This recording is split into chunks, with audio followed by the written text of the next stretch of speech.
and welcome back to my channel. It's time for my kind of another bookish update. I've just received my February Owl Crate as well as a limited edition book that I ordered through Owl Crate, so I figured I would do this as well as do my February book wrap up all in one for you. So let's dive straight in there and see what I've got. The theme for February's Owl Crate was a power within. First up, we have some playing cards. These are inspired by the Throne of Glass series, which I still haven't got onto yet. I will get onto it. I know, I can hear Kate just screaming, going, just read it, Layla. I will, my love. I will get onto it. But these playing cards are meant to be absolutely stunning. I love the box they come in, all the metallic purpley goodness. I'm all about that. So that's absolutely gorgeous. Let's open up and have a look at the cards themselves. I'm usually one of these people who keeps things in their cellophane for ages, and I know that I should take them out, but I'm terrible. Oh, that's beautiful. It's a soft matte. Oh, that is gorgeous. So gorgeous. Very beautiful soft matte. Right, let's have a look. Ooh, oh, these shiny. I don't know if that's even going to pick up on camera how reflectively metallic-y shiny, oh, gorgeousness that is. Ooh, ooh, look at these. Oh, these are beautiful. Oh, these are gorgeous. And then we get through to having these absolutely stunning artwork. Just beautiful. Oh, these are so beautiful. So pretty.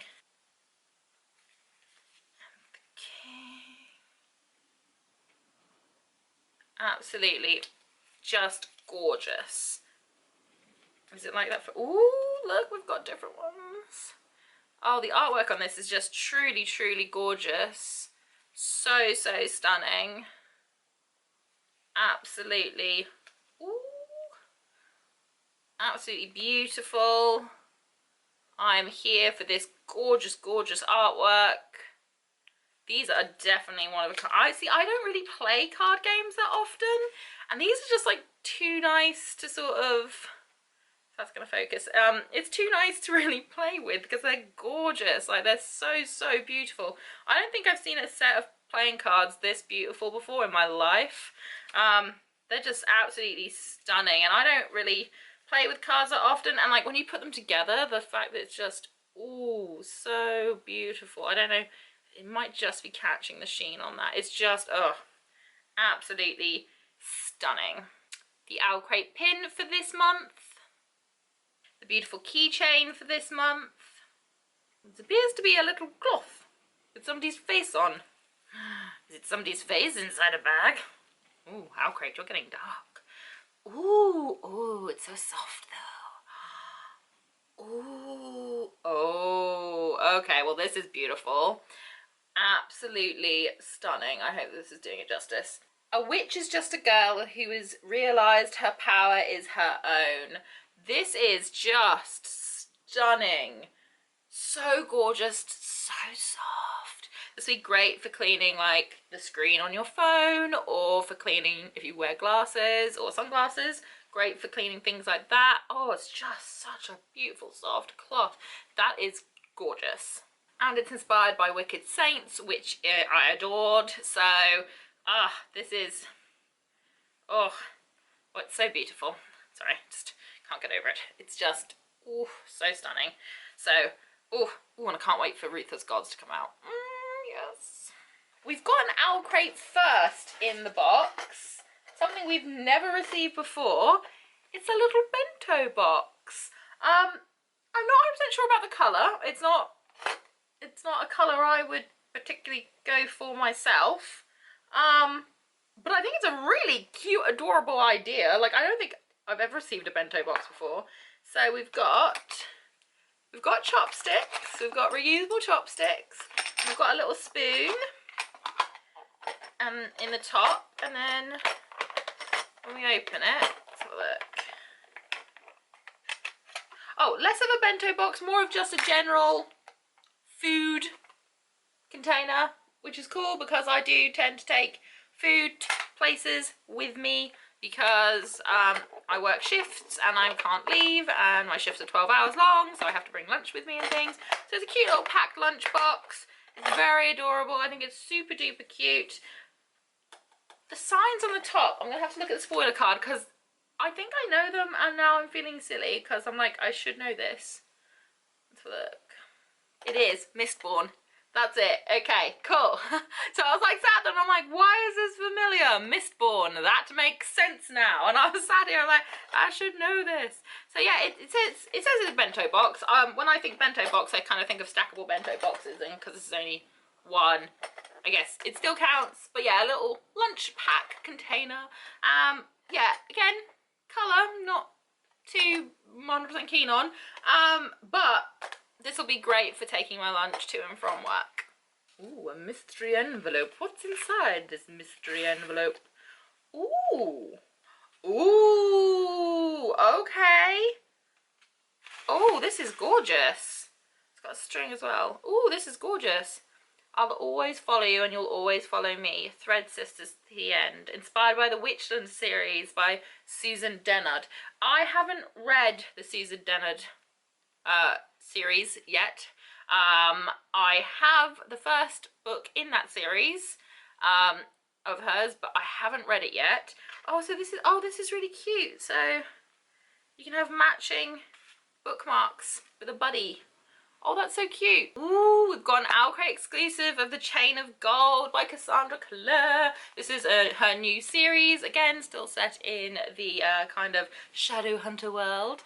I am very excited about this. I haven't finished 3/4 of her books because I got too attached, and then I had like a bit of an emotional thing where I couldn't actually deal with anything in life. So yeah, I'll get onto it. But this is like a little excerpt from the book, and I am very excited about this. And finally, the book for February was All the Stars and Teeth by Adeline Grace. I saw this on NetGalley and was like, ooh, that sounds really interesting, but unfortunately I wasn't able to get it, so I'm very excited that I've got the Owlcrate version. I actually quite like the colour change on this. It's very, very beautiful. Tomi Adeyemi, the author of Children of Blood and Bone, endorses this book, so that's quite exciting. This is just very, very beautiful, and I'm very excited to have my hands on this. We have the beautiful little newsletter, so there's the difference. The regular one is kind of like a darker blue and things, which I was obsessed with, but I'm actually not all that angry about the kind of lighter colour change.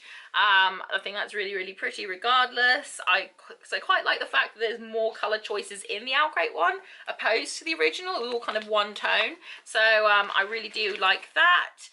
They've got little things with interview with an artist and things like that. So lots of goodies in this. And last but not least, we have the spoiler card for March's Owlcrate. If you don't want to know what the theme is for March, please look away now. The theme of the March box is Music of the Night. I'm absolutely so excited for this box. In every March box you'll receive an item from Flick the Wick. March is also their anniversary month, so I believe this box is going to be a little bit bigger and have some unique goodies and a unique box to it. Music of the Night, Phantom of the Opera, I'm obsessed. So I just think this whole theme is going to be right up my alley, and I'm going to really, really enjoy it. And that was it for the February Owlcrate. I did also order an exclusive book through Owlcrate, so let's dive in and unbox that as well. So exclusive books come in these black packages here. These are for exclusive books or exclusive boxes. Earlier last year, Owlcrate sent out a book called Crown of Feathers. It was about these kind of phoenix riding warrior women, and I absolutely adored it. The sequel has been released, so Owlcrate did a limited edition book to match the one they sent out last year, so I'm very excited to finally have my hands on Heart of Flames. This is a chunky book. She big, she thick. She's a thick book. We love a thick book.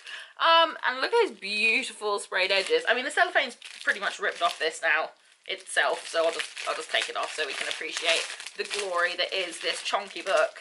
Ooh, look at this chunk. She chunky. Is there anything underneath the cover? Let's have a look. No, there's nothing underneath the cover. But she a chunky book. She don't skip her meals. She all up in here. I believe this is meant to be signed. Is it signed? Yay, it is signed. It says this signed first edition was printed exclusively for Owlcrate. How big is this? 500. No, no, wait, hold on. 619 pages long. She a big girl. This is gonna be quite a chunky read, but I'm so excited to finally have this and that it matches my first copy. I do have a thing about having matching copies of books. I'm that person, so I'm very excited to have this. But even the back, sorry, I should probably show the back as well, because it's just, this whole thing is just, ooh, beautiful. So I'm very excited to finally have my hands on this. Oh, they've also started including pins with the exclusive books. They didn't do this before, but this is gorgeous. It's a Phoenix Rising. That is absolutely stunning. I'm so glad that they've started including those. So that was the kind of unboxing section of this Bookish update. Next I'm going to give you my February wrap up. I believe I read 11 books in February, which was a lot more than I expected to read. I don't even know. Like, it didn't register with me that I'd actually read that much. I read quite a few e-arcs. I did take part in a little challenge as well during the month of February. So there was little bits of here, there and everywhere reading. So let's dive in and see what I read.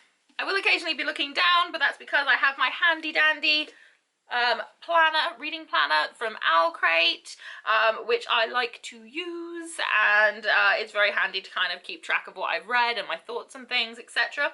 So the first book that I finished in February was Bright We Burn by Kirsten White. I read this entire series, one book after the other. I really enjoyed it. It's historical fiction. It's a gender bend on Vlad the Impaler, and it's not the kind of book that I usually really like. It's not kind of the genre I reach for, but I really enjoyed it. I really enjoyed it. There was so much emotion interwoven through the kind of brutal and very passionate scenes that they had. There was a lot of tactical paragraphs, you know, detailing, you know, kind of war things that I kind of just zone out of, but I was really invested in it, and I think this was a fantastic end to the series, so I rated it a 4 out of 5. The only reason why I didn't get the full 5 was because I don't feel it was as good as the first one. The first one was just absolutely amazing, and then book 2 and 3, whilst very good, just didn't live up to quite the height of number 1, so but this got a 4 still. Great read. Next up was my most disappointing read of February, and that was My Brother's Name is Jessica by John Boyne. I was really excited to read this. It is the story of a boy who their sibling is becoming trans, going from male to female, and I was just like, oh, this will be quite interesting. Hopefully it's really good representation. Hopefully it's got some really beautiful moments. It just fell short. I could see the good intention in there. I could see that it wasn't written from a malicious viewpoint. It's just, it was really poorly executed. There is so many problems with it.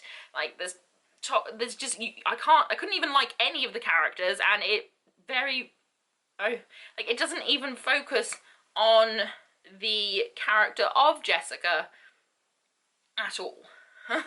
Like, there's nothing from her point of view, there's nothing from her journey. It's from the point of view of her brother, which is, you know, fair enough, the title does say, but it's just so problematic. There's so much misgendering, there is so much, the toxic parents just, honestly, and I just feel like it also underrepresented teenagers. I feel, especially nowadays, that, you know, teenagers are a lot more switched on, you know, than people are giving them credit for.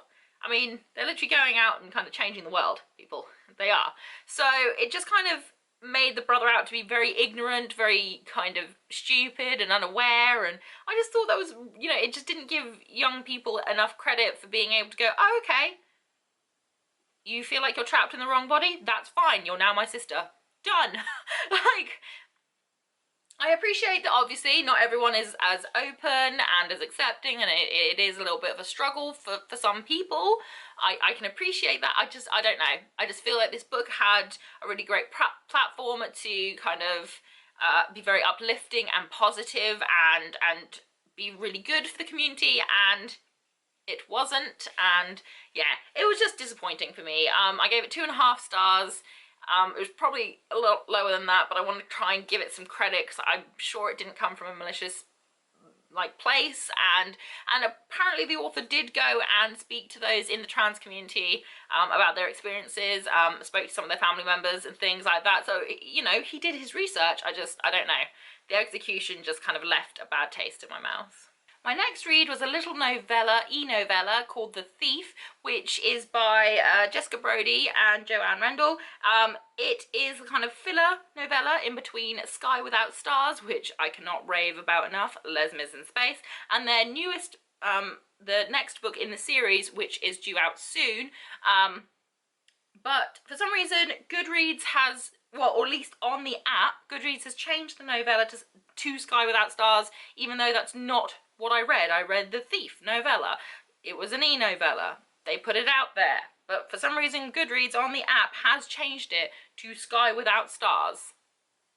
But if you look on a desktop, it still says and then my camera died. Yay! Anyway, the Thief e-novella, that was a straight 5-star. It was a fantastic little kind of look into how the main character got to be where she was at the start of the first book. So it was kind of more like a prequel than a kind of mid-filler between both books, but it kind of gave you a really good insight into her life, and it was just kind of sad but beautiful, and I loved it. So 5 stars for that. From the next book that I read, it was an e-arc that I received through NetGalley called The Unspoken Name by A.K. Larkwood. The cover looks like this. This was a 3.5 stars out of 5. It was dark, mysterious, it was action-packed, but sadly I couldn't feel anything for the characters, like any of the characters. Unfortunately, not, you know, there was lots of scenes where you should be feeling some sort of emotion for the characters, and I just didn't feel anything for them, unfortunately. So whilst there is a lot of action and there's really good like world building and the storyline's quite interesting, I just didn't feel anything for the characters, unfortunately. There's some really good representation of different races, genders, sexuality, things like that, so that, you know, was really good. I just couldn't feel anything for the characters, so that's why it only got a 3.5 star rating. After that, I received a little excerpt from NetGalley, which was for the very much hyped latest Sarah J. Maas book, The House of Earth and Blood, Crescent City. So I managed to get the first couple of chapters of that, the first 70 pages. They kind of get, people are going to be so mad at me. 3.5 stars is kind of where I was at with it. I kind of had conflicted feelings about it. It kind of reads quite immature. For something that's been hyped up as her first official adult novel, it just reads quite immature. The characters are quite immature. It just reads quite immature. I don't know, it's just, some bits were just really good, like beautiful little nuggets of gorgeousness, like little chicken nuggets of deliciousness. And then there was just other bits that was just like, what is this? It's a fake chicken nugget. A fake chicken nugget that maybe Jane fed me and Ross the other night. Maybe she fed us fake chicken nuggets. Maybe they were just vegetables. Maybe she was trying to get me to eat my vegetables. I don't know. It was a lie, Jane. It was a lie. But anyway, back to the point. There were some beautiful chicken nuggets and there were some fake vegetable nuggets in this book. I don't know, it kind of left it, obviously they're going to leave it on a cliffhanger when they're only giving you a snippet so that you'll be really invested in it. So part of me is like, oh yes, I want to know where this is going because it got really good come the end of it. That was 70 pages in. well, technically 65 pages in. So you had to read 60 to 65 pages before it got to a bit where you were like, what is happening? Invested. I don't know.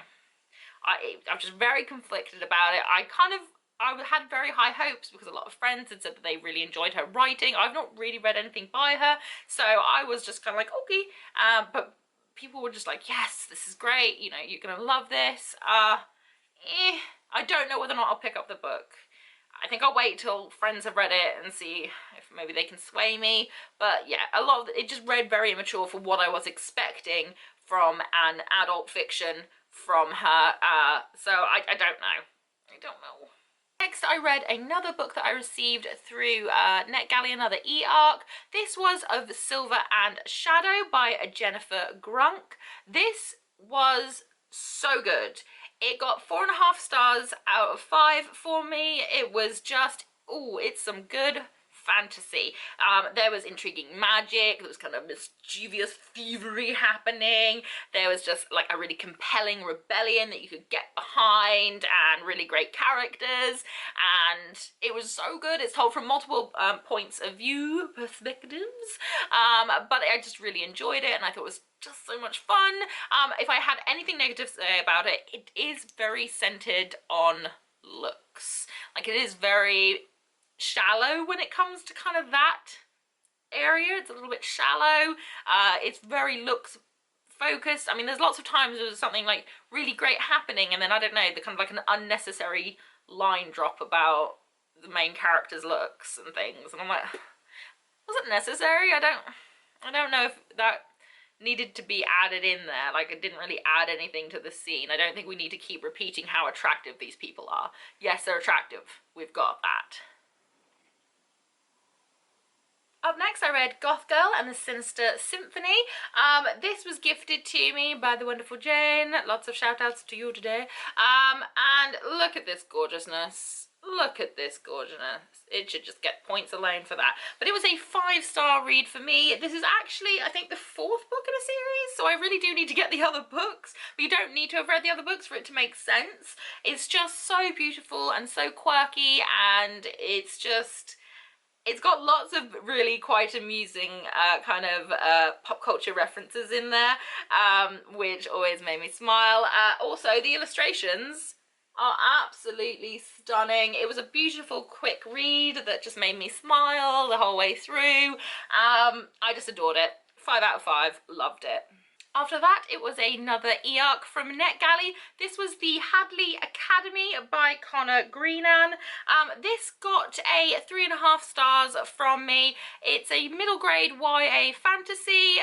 It was fast-paced. It had good amounts of action and mystery.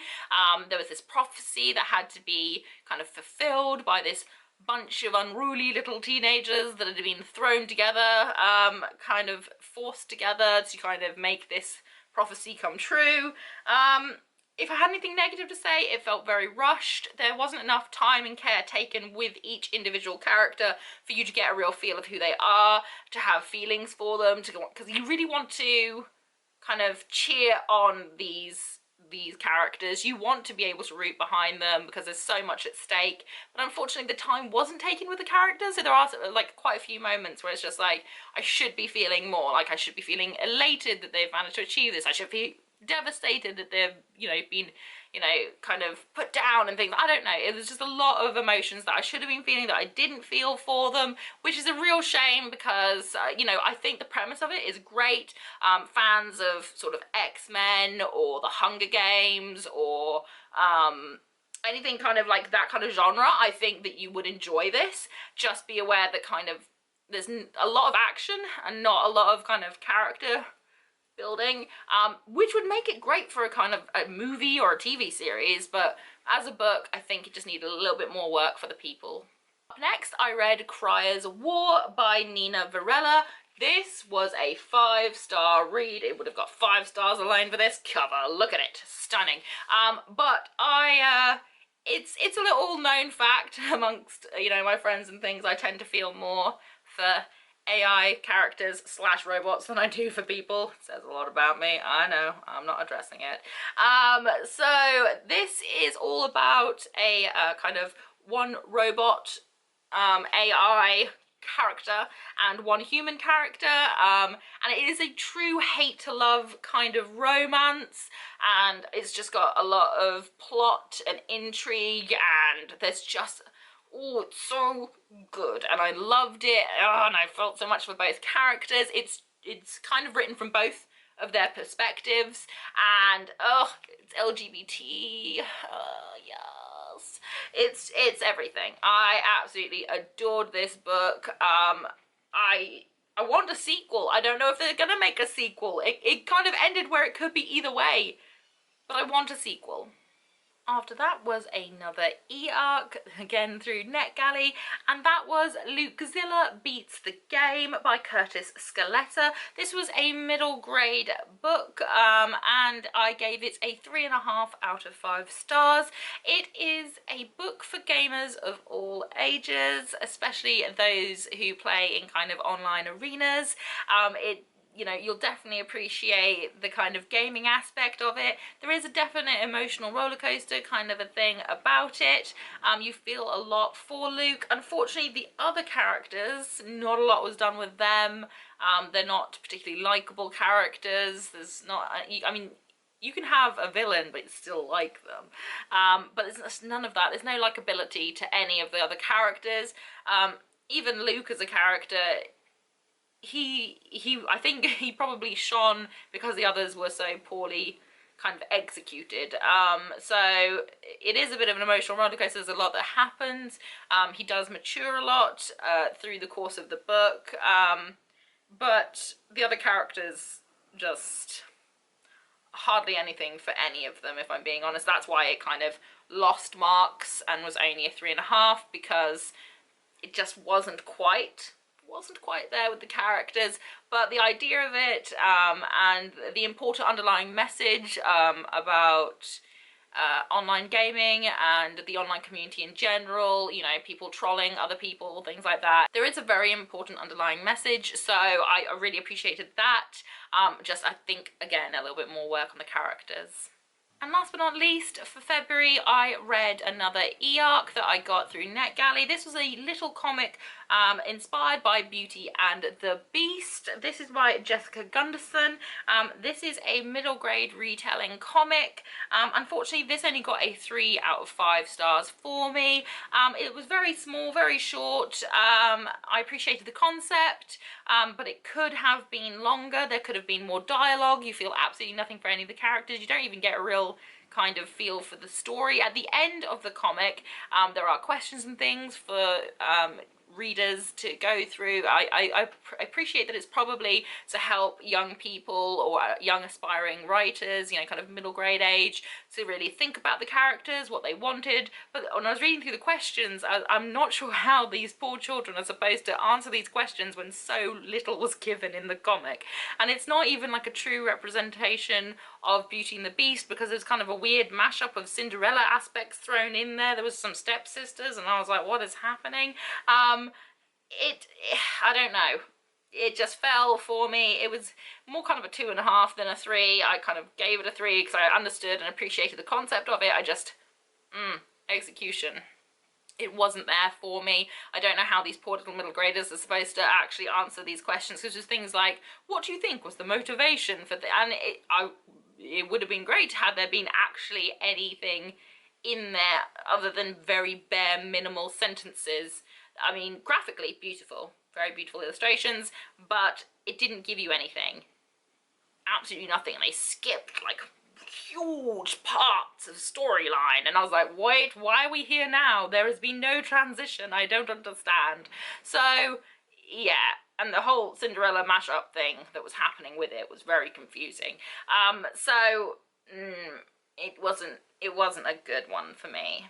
And that was it for the February Bookish wrap-up, unboxing, thing that I've got for you today. I hope that you enjoyed it. If you did, please leave me a thumbs up, say hi in the comments section. If you really want to, please hit that subscribe button, but make sure that you also hit notifications, otherwise you won't know when I've uploaded. Whatever you're doing for the rest of the day, I hope you have a fantastic one ahead of you, and I hope to see you again very, very soon.